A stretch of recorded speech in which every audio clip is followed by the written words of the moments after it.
Na severnom cípe Poľska, tam, kde sa Baltské more stretáva s pokojom piesočných pláží polostrova Hel, sa ukrýva tichý svedok minulosti. Vrak torpédoborca ORP Vicher 2. Dnes už iba zhrdzavená kostra z kovu, no kedysi pýcha poľského námorníctva. ORP Vicher 2 bol francúzskej výroby a do služby sa dostal v roku 1958 ako súčasť povojnovej modernizácie námorníctva. Loď merala takmer 130 metrov a bola vyzbrojená delami, torpédami a protileteckými systémami.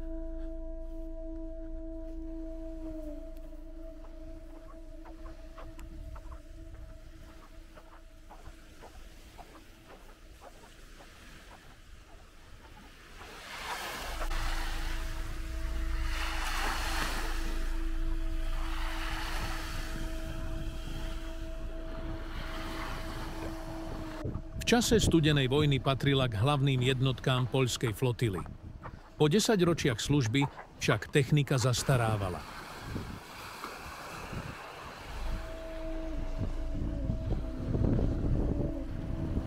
V 70. rokoch bol torpédoborec vyradený a jeho trup sa stal cvičným cieľom pre poľské vojenské jednotky.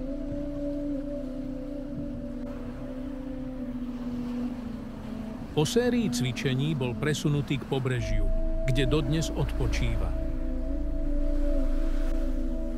Dnes stojí tento oceľový kolos na poli ponorený v plytkej vode, len pár metrov od brehu.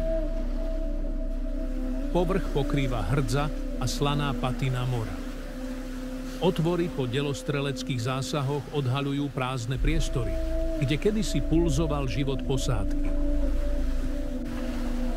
Keď stojíte vedľa neho, cítite zvláštnu kombináciu úcty a ticha, ako by ste počuli ozveny lodných motorov, ktoré už dávno stíchli.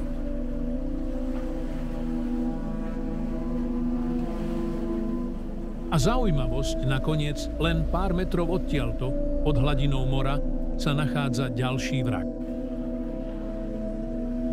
Tentokrát je to loď úplne pod vodou, zarastená morskými riasami a pieskom. Chcel som sa k nemu dostať bližšie, no práve v tejto časti pobrežia sa nachádza aktívna vojenská základňa. Použiť dron by bolo riskantné, a tak toto miesto opúšťam. Dúfam, že sa vám video páčilo a nezabudnite na like a odber, aby vám nič neuniklo.